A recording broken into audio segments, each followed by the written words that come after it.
Nothing, man.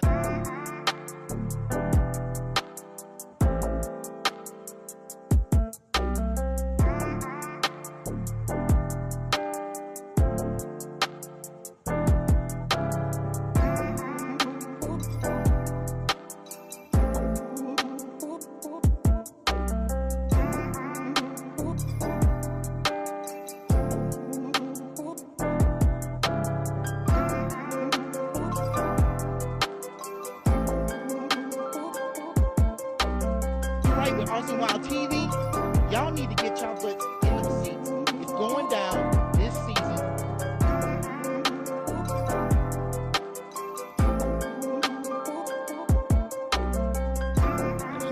Man, I heard you was here. I was sitting over here stalking you over here on the side. I was like, you know, I can't get out of here without getting this interview.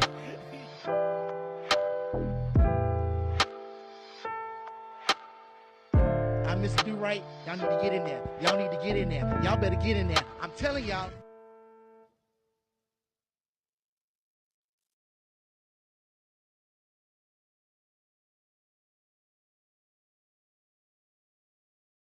So we just gonna go live until we ain't live no more.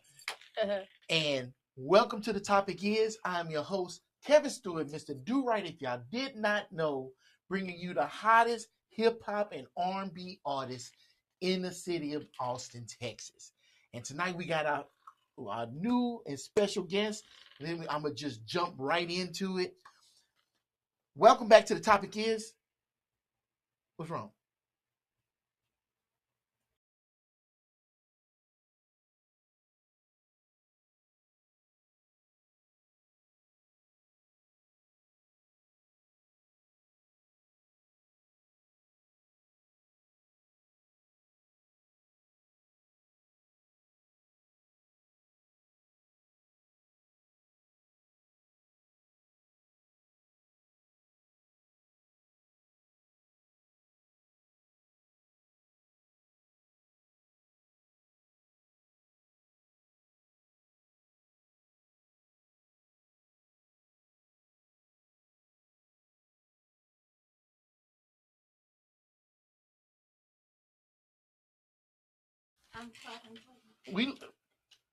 Don't even tell me.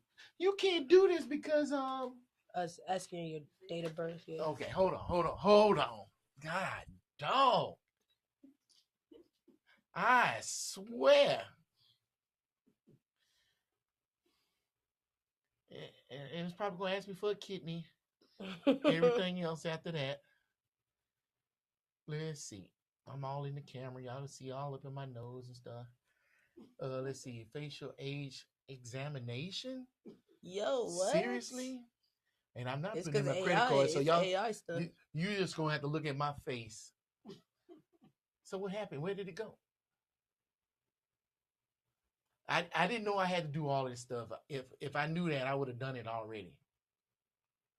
I'm in a well-lit area, trust me. Move closer.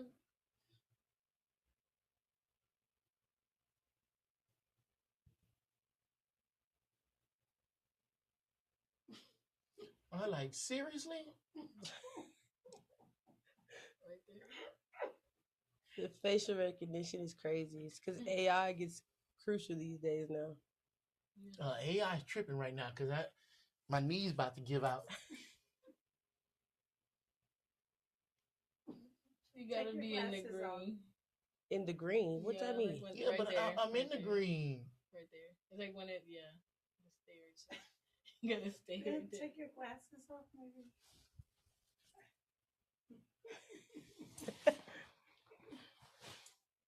Come on, TikTok.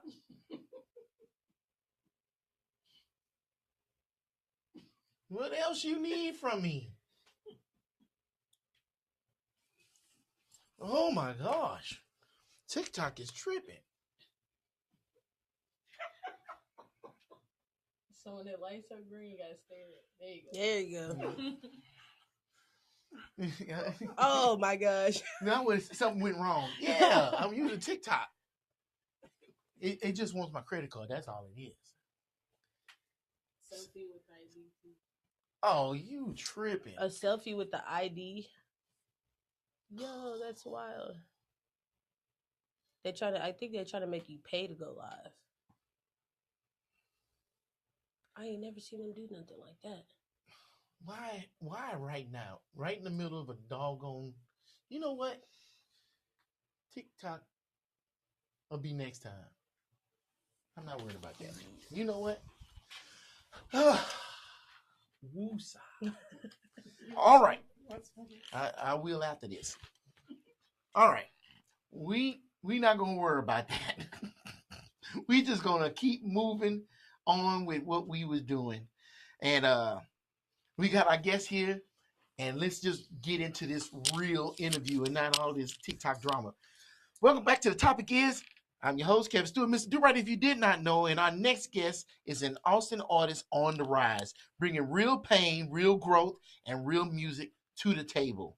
She's an upcoming rapper out of Austin, Texas, with tracks like Going Through Changes and The Real 59 already out on Spotify, Apple Music, and every major platform. She calls her music her escape, her safe haven, her free mind. It's for the ones it touches, it's for the ones who know.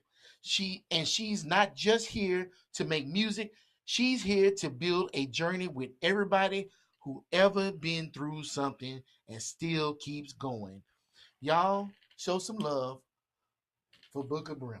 Yo, what's good, man? We live in action today. Yeah. Now that we got past all that rigmarole and all that unnecessary drama of TikTok.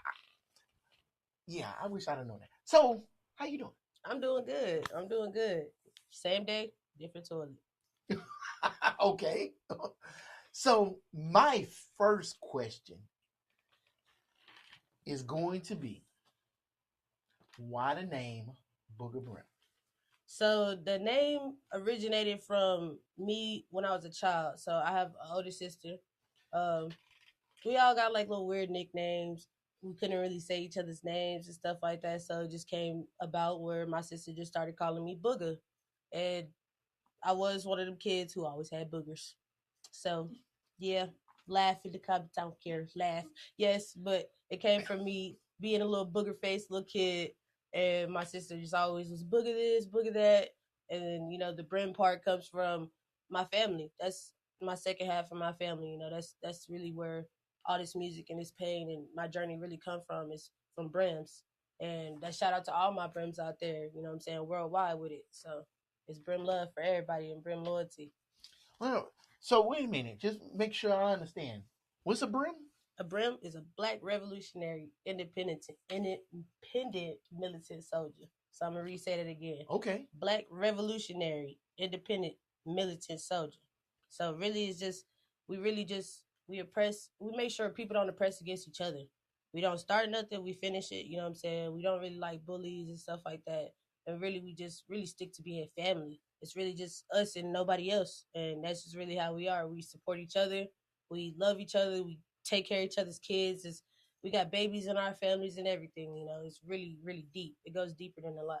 So yeah. Yo, I ain't never heard nobody say that before. You know what that sounds like? What does it sound like? It sounds like the Black Panthers. Oh yeah, that's pretty much. It goes back to history too. It's dated back.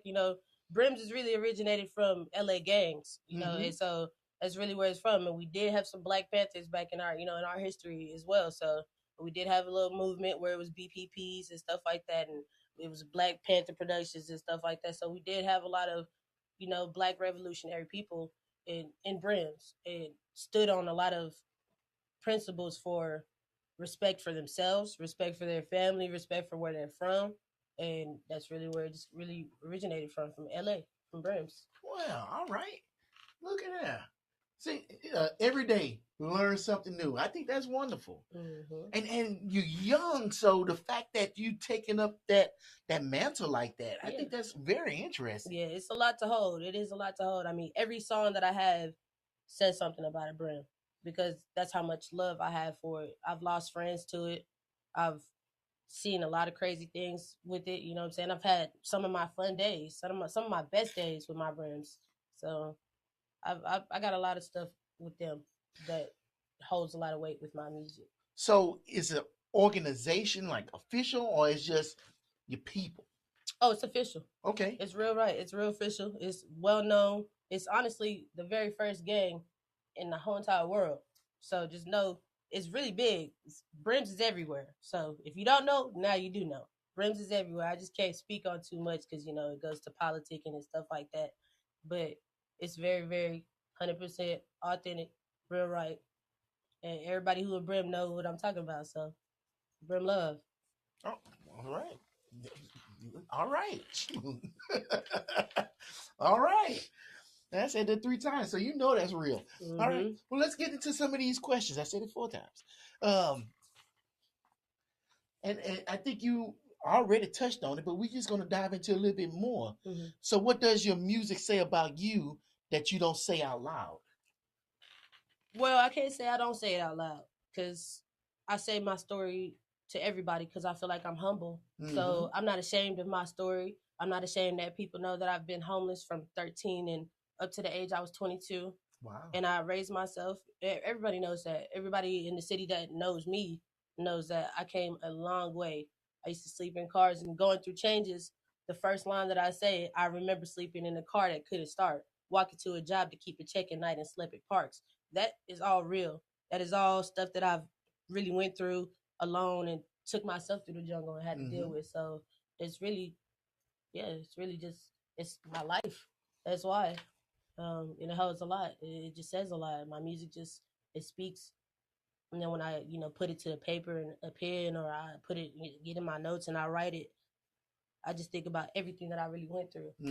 And some of the stuff that I've been through, what people can relate to so much. And honestly, there's music that I have that's not released or not, I haven't, said anything about. Nobody knows anything about music because I feel like sometimes my music might hit home to where you might either get depressed. I don't want you to be depressed. I just want you to know that it's someone else who feel what you feel, and you're going through the same things that we going through, and you're not alone.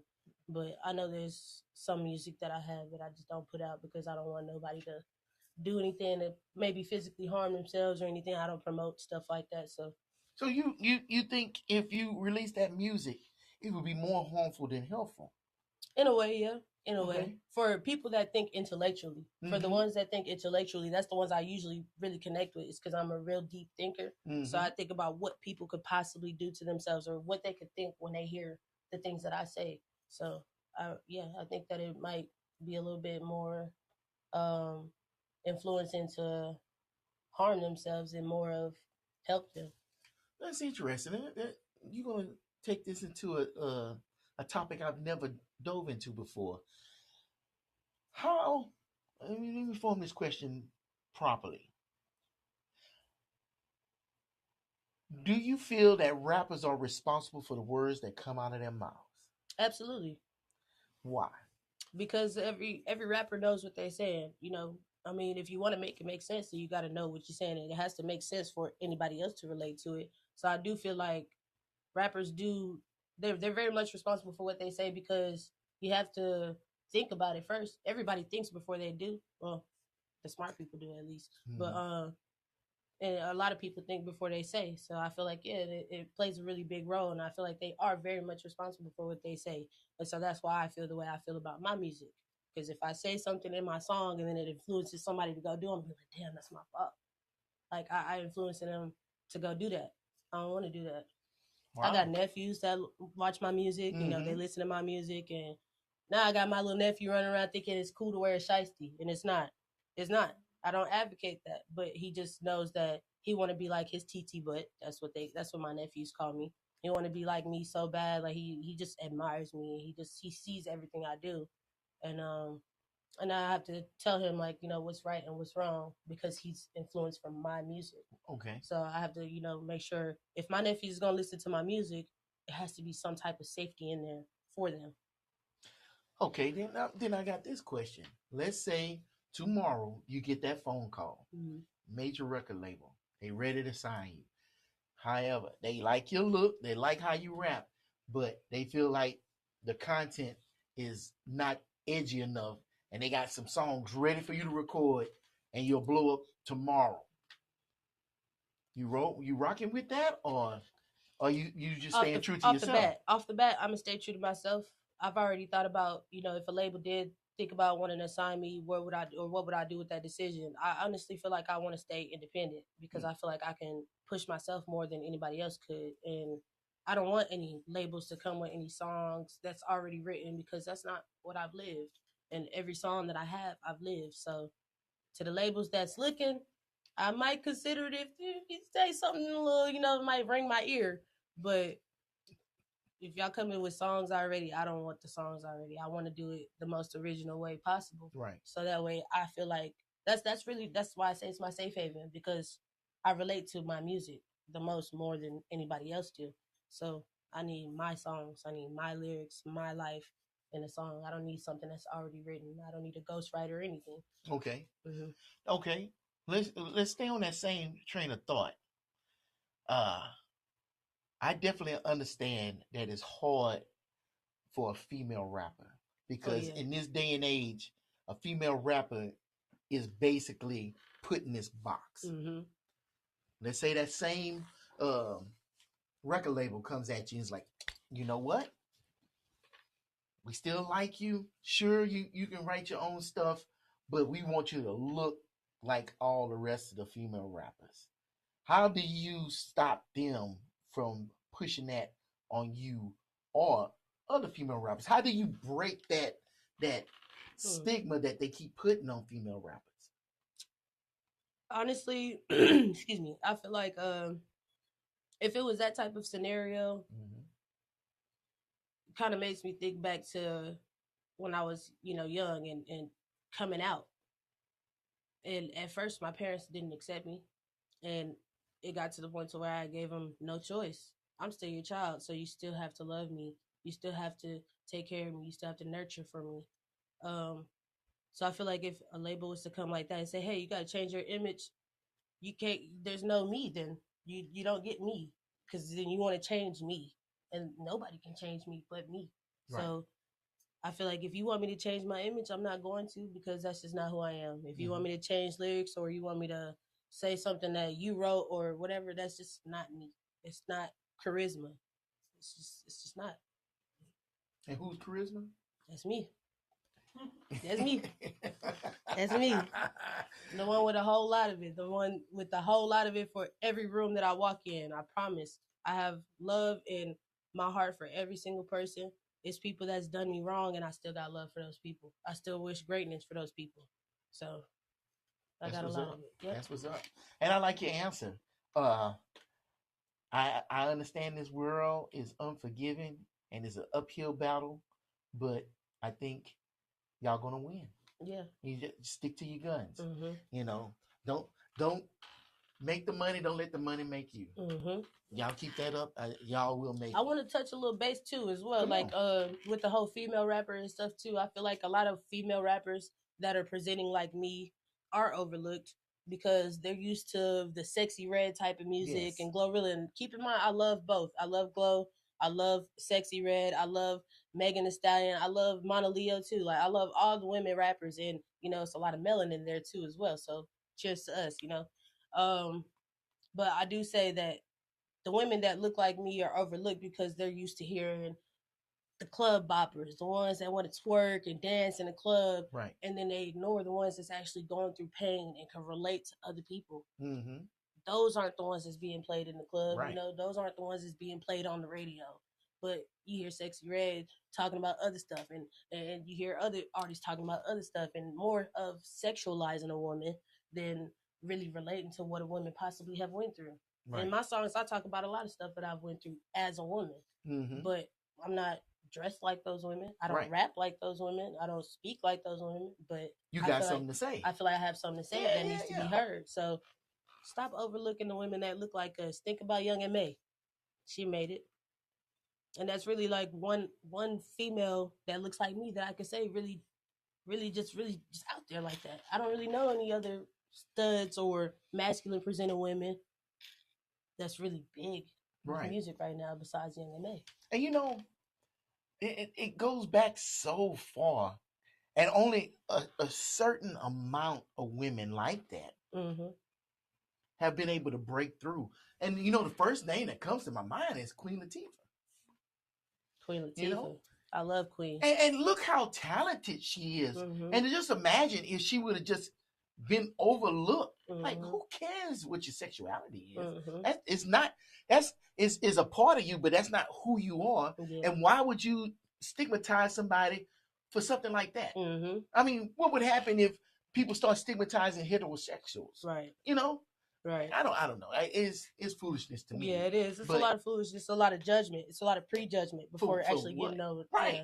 Yeah. Because it keeps you from getting to know somebody. Mm-hmm. It's like, oh well, my beliefs keep me from away from people like that, and I don't want to.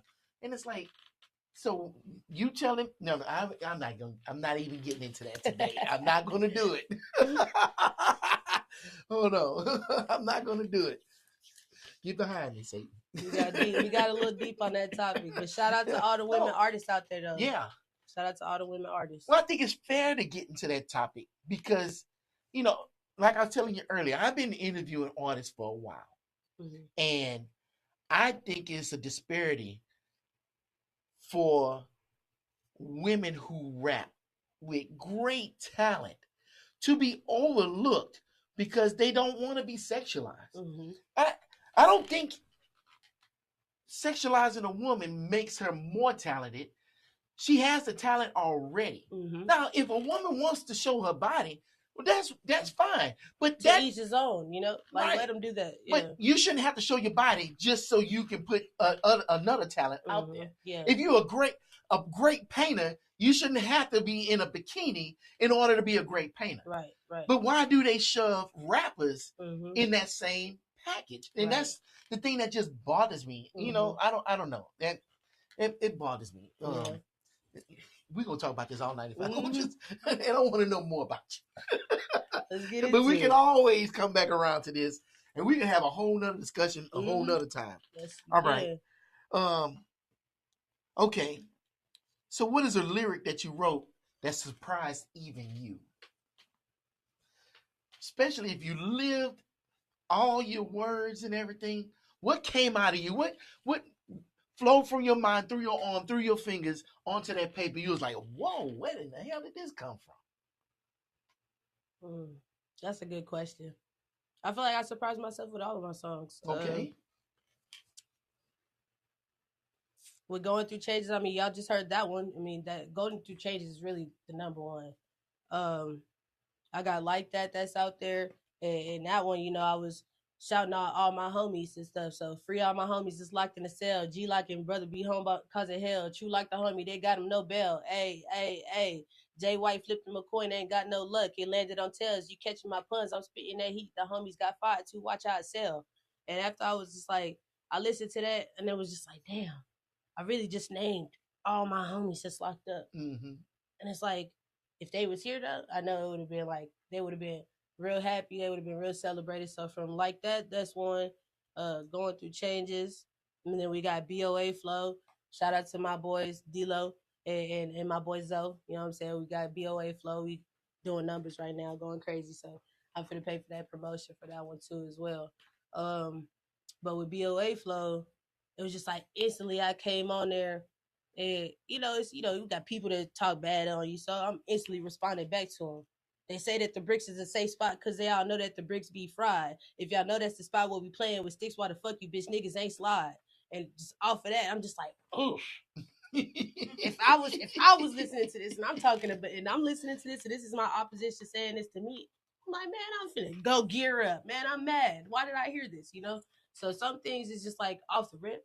I just be like, ooh, okay, I feel where I'm coming from. And then it just keeps me going. I just keep writing the song. I'm just like, whole song just goes in. But if y'all don't know, tune in. BOA Flow is now out on all platforms. I got fucking Going Through Changes is going crazy. That's the number one right now. And I got Mr. Getting Undone. That's the number one right now. For sure, Mr. Getting Undone is really the number one. Now with that one was from a past relationship. I was cheated on. I've never been cheated on in my life. I've never cheated on anybody in my life. So it was just like kind of a shocker. But with that one, I was dissing her and the guy that she cheated on me with.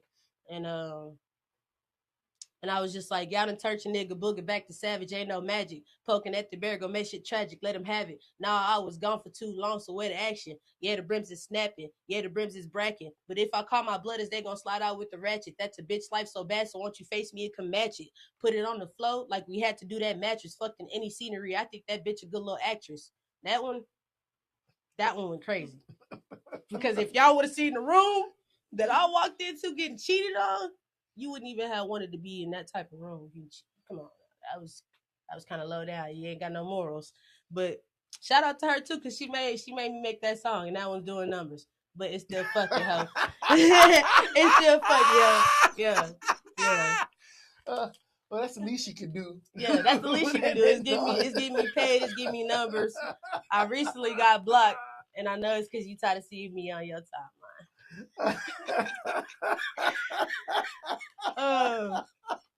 Yeah. That's what's up. Yeah. Yeah, shoot. Good. Yeah. You might have to dig a little bit deeper and get a couple more songs out. Yeah. Oh, nah. She ain't gonna get that much. She ain't gonna get that much attention from me because it's not really much to talk about. I feel like in Mr. Get Nothing Done, I said everything that I really needed to say about her. Yeah, shit. I was the provider, so she wasn't really doing much for me, and I wasn't really mad about it because I'm used to going for the ones who need taken care of. I don't know why. I just always that's the ones I attract. I'm getting older now, so I'm good. I'm looking for my wife now. I'm looking for my wife. I'm ready. All right, ready for your queen.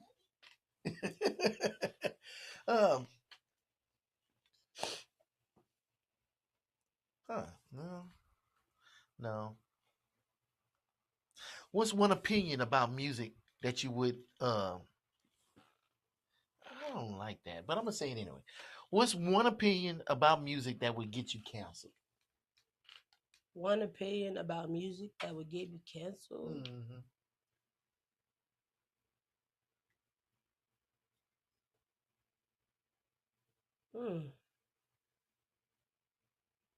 Dang, that's kind of hard because I'm so in love with music that I don't really have negative thoughts about music. So it's like, really, if your music is trash, I'll tell you if it's trash too. So it's like, I don't really have nothing really bad to say that could possibly get me canceled. Well, I got a better question. And I want to ask this question because I truly want to know what is your experience in the rap game, especially coming up? My experience, especially going to shows and the stigma of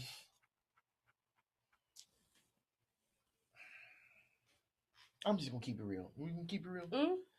100%. Especially with the stigma of gay in rap. Okay. I said my experience.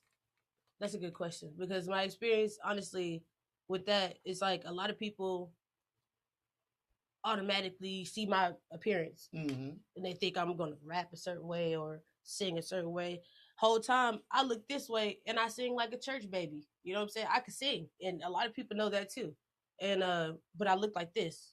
But if I grab the mic, they're gonna be like, "Oh yeah, she finna get on there and say some real nigga shit." Da da da da da. Whole time I'm finna sing "Take Me to the King," and everybody's about to start crying in here because I'm about to touch hearts. You know. So when it comes to appearance, when it comes to like the rap game and all that, I feel like it's kind of hard.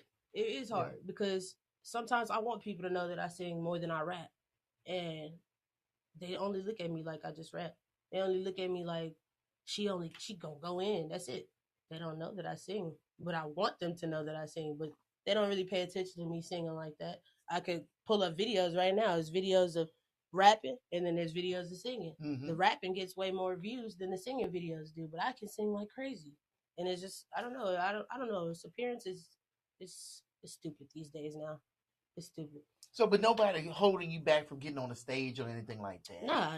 Okay, good. Absolutely. And I feel like can't nobody stop me from doing what I love to do. Yeah. But you can't stop me from in my own tracks. Like if I know this is my path and this is my journey, that's what I'm gonna set my mind to do. Mm-hmm. And I'm just really ambitious when it comes to it too. Like I have that grind that makes me just want it so bad. Like I wouldn't care about what everybody said. The whole room could boo me, and I would still perform, and I wouldn't care about it because their opinion matters too. I'm not gonna take their opinion. If they think my music sucks, that's on them. But say I blow up, now all those people in that room just booed me, and now they're like, "Oh man, she actually made it." Mm-hmm. So it's like I let people judge for what they want to judge, and I don't care about it. I don't care about if they like me or not. Somebody will. Somebody loves me. Right. I love me more than anybody could ever love me. So it doesn't take away from everybody's opinions. Everybody's opinions really don't matter to me because I love my opinion. I love me. My opinion is my biggest thing. So Okay. yeah. All right. Yeah, I like that. Yeah. I don't let nobody's opinion get in my way. I just can't because once you start thinking like that, that's when it really stops you. That's Right. what stops you is You caring about people. Yeah. You know what I'm saying? What they think about you, what they could be saying about you. Mm-hmm. You never know what anybody could be saying about you. But if you let your head get to you and you're sitting here like, man, what if this person's saying like, she sucked? Then you really gonna think that you suck. Mm-hmm. It's about and people's thoughts matter too. So it's like, but if you care, they only matter when you care. I don't care. So have your thoughts, have your opinions. Thank you. Just respectfully. Thank you. It's not gonna hurt my feelings. It's only gonna make me greater. That's just how and I try see it. harder and work harder. Yeah, it's gonna make me grind harder. It's just fuel. Mm-hmm. Yeah, you can have that hate. Mm-hmm. You can have those opinions. That just gonna make me grind that much harder. Yeah. I feel you on that. Yeah. So what's a toxic trait that you have in the studio? Toxic trait I have in the studio. Mm-hmm. I get writer's block in the middle of a session. Like I'm not really good when it comes to freestyling. Mm-hmm. So like I have to really write my stuff down because I have to really make it make sense. I really have to feel like what I'm saying is what's true and it's accurate. So I feel like that's my biggest thing in the studio is I get writer's block. I could be going in for a good 10, 20 minutes and the next thing you know, I'm just stuck for a good 30 more minutes. I have no clue what to say. And I'm paying for the time, so it's only hurting me. Yeah. Because I'm paying for the music. I'm paying for the time and stuff like that. So it's only hurting me. So I feel like that's my biggest toxic trait is my writer's block. That's the only thing that really just gets to me in the studio. But that's only toxic to you. Oh yeah. And I be drinking. I be drinking. I be having liquor all the time. I be drinking. So, you know, I be feeling good. You know, it do give me a little motivation sometimes. Like a little liquid courage do help. But then sometimes I can't pronounce the words right because now I'm slurring. I'm starting to sip too much. I can't, you know, sometimes feeling good, you never really learn. Well, you know your limit, but sometimes you just, one more's fine. One more's fine. Okay, two more's fine. And now you're drunk. So I think that's a toxic trait. I drink a lot. Okay. Mm. Especially in the studio. Yeah, especially in the studio. Oh. Before I go to the studio, I get a bottle. Oh, man. Every time. Like, it happens every time, yeah. Look, I remember those days. I used to produce when I was in Dallas years ago. And it never failed. 2:00 in the morning, everybody starts stumbling in. And put on a beat. We finna freestyle. Yep. Everybody drunk. You recording this? I'm like, damn, I gotta record this too. Some of the best stuff you say is when you drunk too. Yeah, I don't agree with that. It's something. And look, for me, I'd be like, oh snap, I just said something. I'm drunk. I don't even know what sometimes I'd be saying, but if I like record it and somebody will replay the video, I'm like, oh, I'm were you listening to you while you still drunk? No.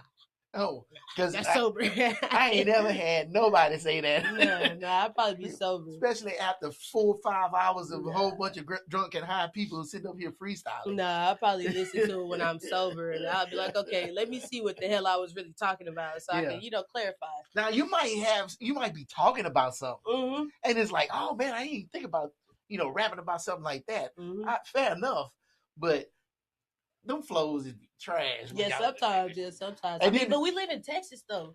And Texas is like kind of home of the freestyle. Oh, everybody just be, man, hold up.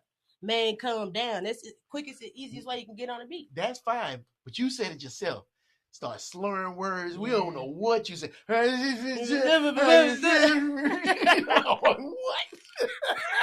Like, what do you say? I'm trying to rewind it. You can't what, even. Yeah. What do you say? Yeah. The flow sound good, boy. Mm-hmm. The beat nice, but we ain't hear. We can hear. I swear that's how Screw started. That's how Screw started. Somebody was so drunk they was yeah. They like, Hey, oh, that shit. Somebody made it because mumble rap is a thing. Mumble rap is a thing. So, like Young Thug, he does mumble rapping and stuff like that. We ran out of money. That's mumble rapping. So I mean, it made it somewhere. Do you mumble rap? Mm-mm. Why not? Not my style. It is not my forte. I do not mumble rap, y'all. I need y'all to hear everything I say. I do not mumble rap. I rap fast. I do have songs where I, got on the beat fast, but it's not mumble. Like you still hear every word that I say. If I say the word "the," you can hear the T and the E. You don't, I have to pronunciate the words clear. I can't do that mumble rap. So, you say that you sing and you sing. Oh shit! You sing very well, right? Yeah. So why rap? I feel like rap is just. I don't know. I mean, honestly, I don't know. I mean, I feel like I don't have to really choose between rap or singing when it comes to it. So, but I do feel like I get most of my songs off in a rap than a singing song. I just don't know why. I just feel like I just mostly connect deeper when it comes to rapping, and I like the beats better too. You get more information out in a rap than you do a song. Yeah. Because song, you got your chorus, you got your hook, you got a few verses, but the verses are not very long. And if you're doing runs, you're not really saying anything. You're just stretching out words. But with a rap, you can go from the start of the beat to the end of the beat and completely rap. But with a song, you gotta somewhere in that song, it's gotta be a chorus. Because you can get a chapter in on a rap song where you just get into the title in the song. Yeah. Okay, so that part. Can you sing something for us right now? I just want to see, and I want to. You done already spit out some verses rapping. I don't even know what would come to mind right now. Have you ever wrote any songs?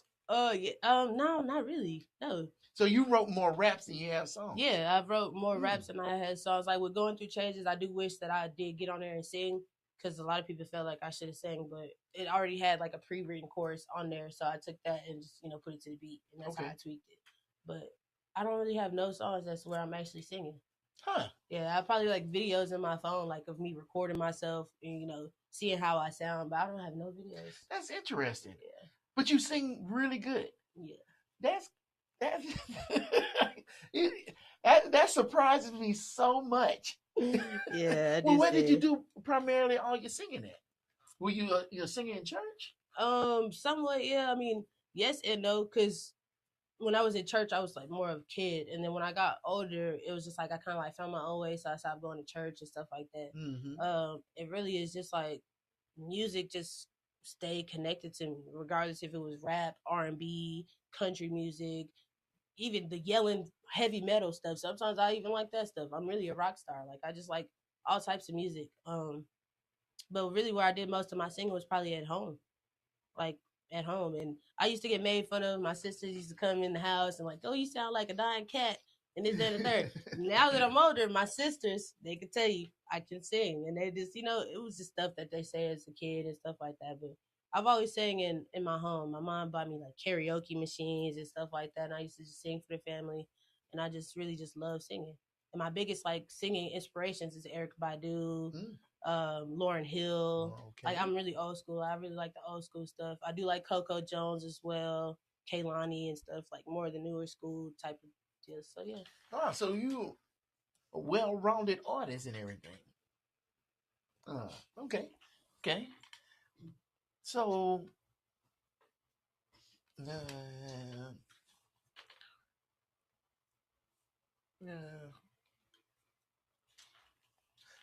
okay. I think I've heard you sing that Common Interest before. Have I?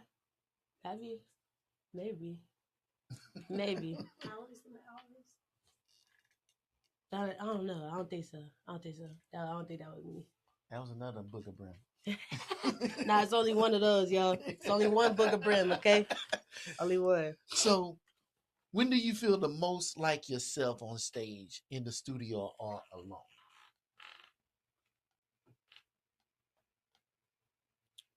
When do I feel the most like myself? Is in the introduction of the song. Like when the music is just starting, I'm just standing there with the mic and I'm feeling the music and I'm feeling the vibe and I'm feeling like, okay, how am I finna come on here? What's my energy finna be? How am I finna react with the crowd? Like this is me right here. I'm giving y'all me on the stage. Like I'm just like vibing. I'm like, okay, I'm listening to the beat. This is when I feel the most like myself. Is when I'm just vibing. It's the pre-vibe. And I'm like, okay, I'm finna vibe with the crowd. I'll get off the stage, walk the crowd, this, that, and the third. I'll get everybody in. I feel the most like myself and feel the most authentic when I'm right there at the intro and I hear the beat of the song. I'm just like, okay, this is me.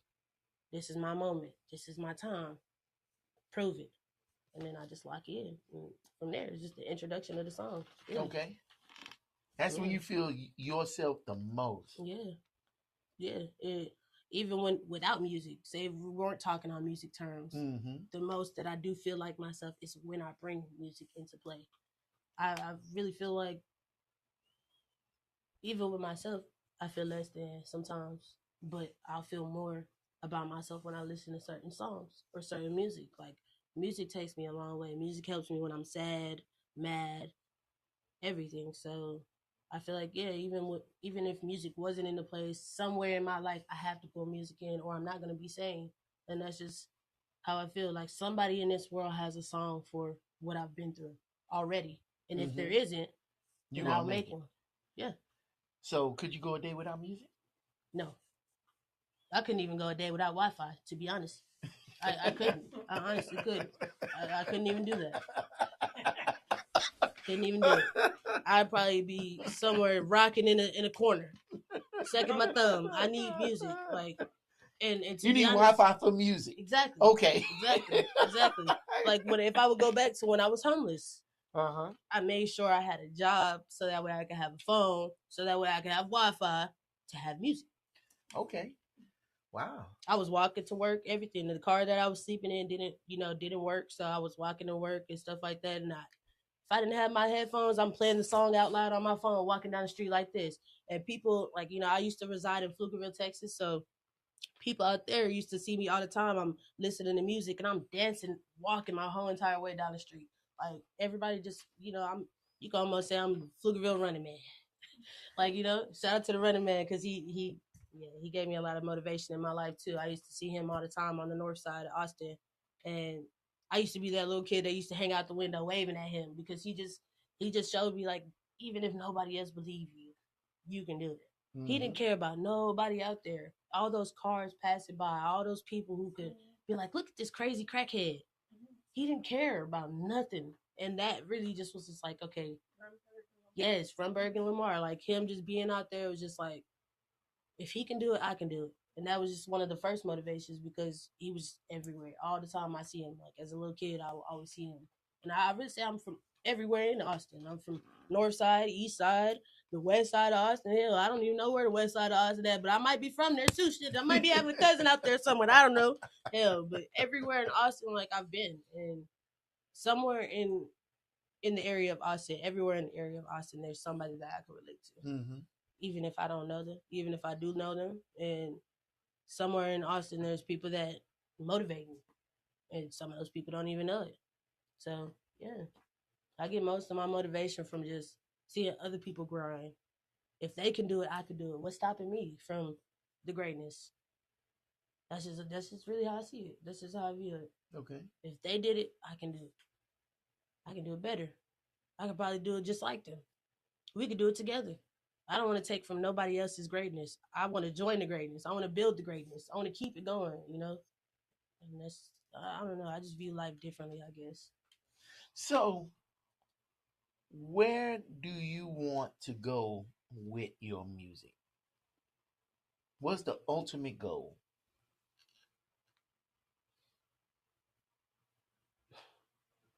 I want to go back home, and that's to New York. I mean, I'm originated and born in New York. I want to go perform at Madison Square Garden. I just want to be there just one time. And I really don't even care to be famous. I really just care to be rich because my whole life I didn't have much, and my mom didn't have much to get. My dad didn't have much. They still don't really have much. You know, we making it every day.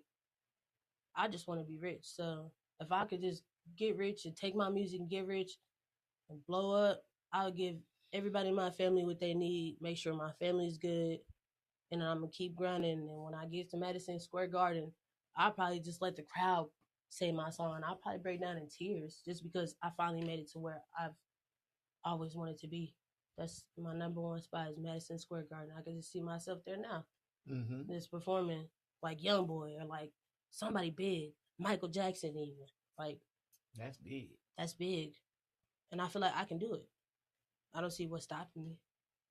Michael did it, NBA YoungBoy did it, and Booger's about to do it. That's just how I see it. All right. Well, you heard it here first. Booger's about to do it. You might as well get your tickets now for Madison Square Garden. Yep, go ahead. Pre-sale tickets. I feel it. When she said that, I felt that. I'm like, she's going to be in Madison Square Garden. Yeah. Yeah. I'm going to ask you one more question.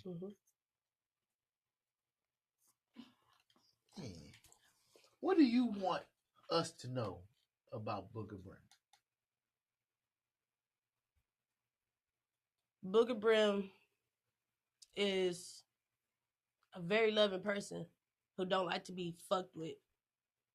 I love everybody, but if you show that you don't have love for me, it can be really bad for you. Booger Brim is a person that will give the clothes off my back even if I know I don't have another pair of clothes at home. Booger Brim is love, really. I'm love. I'm the definition of love. I'm the definition of keep going. I'm the definition of motivation. I'm the definition of charisma in real life. I have a whole bunch of it. And I'm getting emotional just saying it because I believe in myself that much. If you don't believe in yourself, do it. Don't let nothing stop you. Yep. That's what's up. All right, man. Plug your stuff. Y'all can find me on every platform possible, man. Every platform. Booger Brim. BOOGA. Look, I got tears running down my face. This is real, y'all. This is real. Booger Brim on all platforms. BOOGA. BRIM. Y'all want to follow me on Instagram. BGB_Booger59. Y'all can add me on Facebook. 59Booger. Everything is going to have brims to it. Just know that. Love all my brims, man. Y'all better tune in, man. The pain, the love, it's all here. It's all real. Somebody in this world feel exactly like you. You're not alone. And that somebody right now is me. So if you know what I'm feeling, you know what I'm saying, keep going. Don't let nobody stop you. Fuck everybody's opinions. Fuck how they feel about you. Do what you want to do. Be your best supporter. Only you can stop yourself. Booger Brim. That's love, baby. So, how was your first interview? My first interview was amazing. Honestly, I ain't never had nothing like this before, so I feel like we touched a lot of bases. We were real and authentic. Yeah. You got to know a little bit more about me because, you know, at the beginning you was like, oh, you got to send me the bio and let me know a little more about yourself. And now you do. Oh, yeah.